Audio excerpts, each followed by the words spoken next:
उसके सामने एक साधु अग्नि के चारों ओर बैठा था। उसकी लंबी जटाएं जमीन पर फैली थी, आंखें अंगारों की तरह लाल चमक रही। मुझे संतान देगा, मगर इसके बदले में वो 5 मासूम बच्चों की बलि चाहता है। 5? हर कोई स्तब्ध और परेशान था। किसी को समझ नहीं आ रहा था कि ऐसा कैसे हो सकता है। धीरे धीरे खबर पूरे गांव में फैल गई। एक लड़की थी मीरा। वह शहर से गांव आई थी और यहीं के एक लड़के से उसकी शादी हुई थी। शादी के बाद वह अपने पति के साथ बहुत खुश रहती, मगर उसकी जिंदगी की सबसे बड़ी कसक यह थी कि वह कभी मां नहीं बन सकती थी। यही बात उसे अंदर ही अंदर तोड़ती रहती। समय के साथ यह दर्द उसके वैवाहिक जीवन पर भी भारी पड़ने लगा। अक्सर पति पत्नी के बीच इस बात को लेकर झगड़े हो जाते। जब मोहल्ले में बच्चे खेलते हंसते नजर आते, तब मीरा का दिल भर आता और उसकी आंखें नम हो जाती। वह सोचती, काश उसके आंगन में भी एक नन्ही सी किलकारी गूंजती। एक दिन मीरा गांव की गलियों से होकर गुजर रही थी। तभी उसने देखा कि 2 आदमी किसी घर के बाहर आपस में धीरे धीरे बातें कर रहे हैं। मीरा ने कान लगाकर सुना। वे कह रहे थे कि जंगल में एक साधु रहता है जो तंत्र विद्या के जरिए निसंतान लोगों को संतान सुख दिला सकता है। यह सुनते ही मीरा का मन कांप उठा। वह सोच में पड़ गई, क्या यह सच हो सकता है? क्या उसकी गोद भी कभी भर सकती है? उस रात उसने करवटें बदल बदल कर यही सोचा कि शायद उसी साधु के पास उसकी तकलीफ का हल छुपा हो। आधी रात को वह चुपके से घर से निकली और अकेली ही जंगल की तरफ चल पड़ी। आसमान में बादल छाए हुए थे। चांद की रोशनी बार बार पेड़ों की डालियों से छनकर जमीन पर अजीब से साए बना रही थी। जैसे ही मीरा जंगल की गहराइयों में पहुंची, अचानक उसे एक मधुर और मोहक आवाज सुनाई दी। वह आवाज मानो किसी अज्ञात शक्ति की तरह उसे अपनी ओर खींच रही थी। मीरा का मन डर और आकर्षण के बीच झूल रहा था, लेकिन उसके कदम अपने आप उस दिशा में बढ़ते जा रहे थे।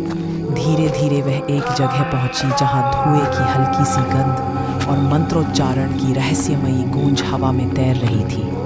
उसके सामने एक साधु अग्नि के चारों ओर बैठा था।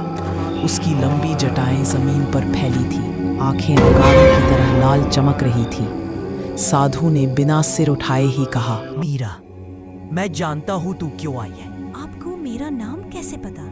यह जंगल मेरी आंखें और कान है। तेरी बेबसी की पुकार यहाँ तक पहुँच चुकी है। तू संतान चाहती है, पर याद रख, हर वरदान की कीमत होती है। हाँ, मुझे संतान चाहिए, लेकिन उसकी क्या कीमत होगी? मीरा, यह संतान किसी देवता का वरदान नहीं होगी। इसे पाने के लिए तुझे राक्षस की शरण में जाना होगा, और राक्षस कभी कुछ बिना बलिदान के नहीं देता। राक्षस तेरी गोद खाली नहीं छोड़ेगा मीरा। वो तुझे संतान देगा, मगर इसके बदले में वो 5 मासूम बच्चों की बलि चाहता है। 5 बच्चों की बलि? हाँ, उन बच्चों को तू स्वयं अपने हाथों से यहाँ लाकर हवन कुंड में अर्पित करेगी। उनकी चीखें ही राक्षस के लिए आह्वान बनेंगी और उसी लहू से तेरी कोख भर जाएगी। मीरा ने साधु की बातें सुनकर अपने मन में कठोर निश्चय कर लिया। अगली रात वह चुपचाप गांव की गलियों से निकली। उसका दिल तेजी से धड़क रहा था। भीतर डर, बेचैनी और अनिश्चितता का तूफान उठ रहा था। वह पड़ोस में रहने वाली महिला के बच्चे के पास पहुंची। बच्चे सो रहे थे, मासूम और निश्चिंत। मीरा के कदम लड़खड़ा रहे थे, लेकिन साधु की मांग उसके मन में गूंज रही थी। भीतर की लड़ाई में थककर उसने निर्णय लिया, वह साधु के हवाले करने ही वाली थी। जैसे ही मीरा बच्चे को लेकर हवन कुंड की ओर बढ़ी, हवा में मंत्रों की गूंज और अग्नि की चमक उसके चारों ओर फैल गई। साधु ने बिना हिले बैठे ही कहा, मीरा, तुम तो बहुत बहादुर हो। इस बच्चे को यहीं रख दो। अब राक्षस ही इसे हवन कुंड में ले जाएगा। अगली सुबह गांव में हलचल मच गई।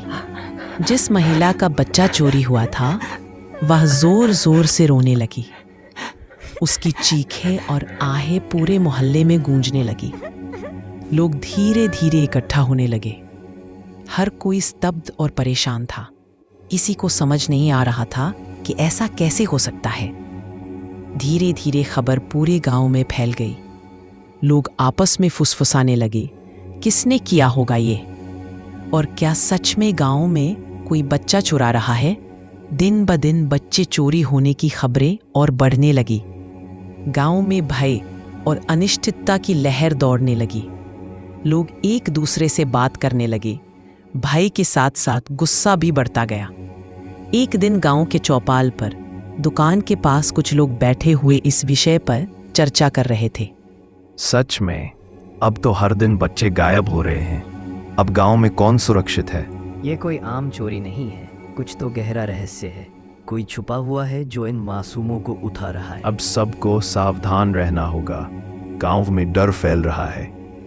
हमें देख रेख करनी होगी कि कोई और मासूम बच्चे के साथ ना कुछ हो जाए। मीरा ने धीरे धीरे चुपचाप कई सारे बच्चों को हवन कुंड और उस रहस्यमयी साधु के हवाले कर दिया। जैसे ही उसने ये सब किया, उसकी 5 बच्चों की रस्म पूरी हो गई। कुछ दिनों बाद मीरा की कोख में एक बच्चा पलने लगा। समय बीता और जब वह बच्चा जन्मा तो मीरा के होश उड़ गए। ये कोई साधारण बच्चा नहीं था। उसकी आंखों में अजीब चमक थी और उसके अंदर एक राक्षसी शक्ति थी। मीरा ने बच्चे को देखते ही अपनी आंखें फैलाईं। डर और आश्चर्य दोनों उसके दिल में उतर आए।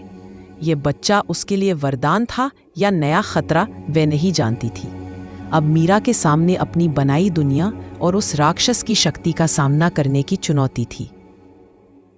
अगले पाठ में पता चलेगा कि मीरा ने अपने उस रहस्यमयी बच्चे के साथ क्या किया।